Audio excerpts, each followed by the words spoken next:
planeta. Avui anem a veure les parts del nostre planeta i per això anem a recordar com es va formar aquest meravellós món. El planeta Terra es formà fa milers i milers d'anys mitjançant la unió d'asteroids, de cossos que hi havia flotant per el nostre sistema solar.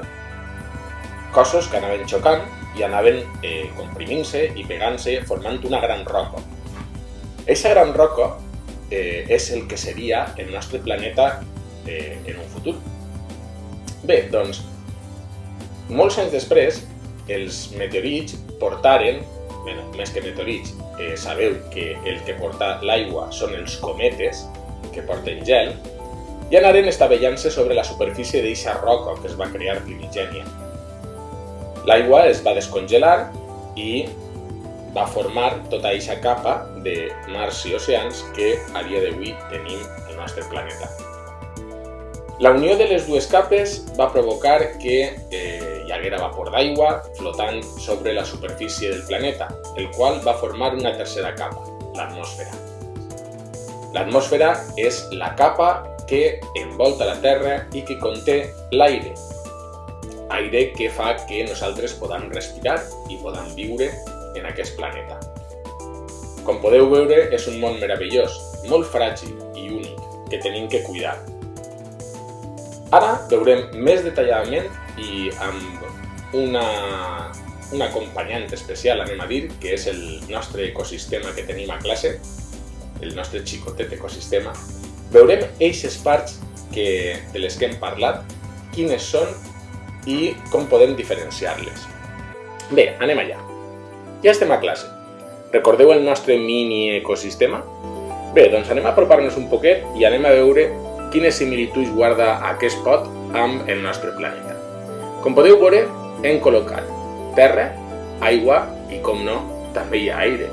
Per tant, el que podem veure ací és que tenim una representació del nostre planeta. Fixeu-vos bé. Ací enmig es veu clarament la part d'aigua.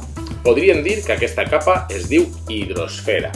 La hidrosfera és la capa que cobreix la major part de la superfície de la Terra. He dit cobreix, no la forma.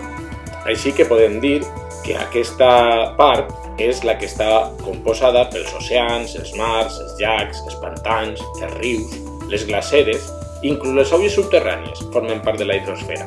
Com podeu veure així al nostre pot, el que vegem és la capa d'aigua que està sobre la capa de terra, sobre la geosfera, de la que anem a parlar ara. La geosfera és la part rocosa de la Terra, eixa primera part que es va formar amb l'ajuda de la unió de tots aquests asteroids dels que hem parlat abans. És el que primer va estar i després se va omplir d'aigua amb l'ajuda dels cometes, quan impactaren en la Terra. Bé, doncs la geosfera està formada per molts minerals, com hem dit, i té tres parts principals: l'escorça, que és la part superior on nosaltres caminem, el mantell i el nucli de la Terra. Ara anem a parlar de l'atmosfera. L'atmosfera és la capa de gasos que envolta la Terra i ens separa de l'espai. Podem distingir-ne dues parts, la part alta i la part baixa. La part baixa és la que està en contacte amb la superfície i conté l'aire que respirem i aquest està format majoritàriament per nitrogen, oxigen, una part més menuda que el nitrogen, i també una part més menuda d'altres gasos, com el diòxid de carboni o el vapor de l'aigua.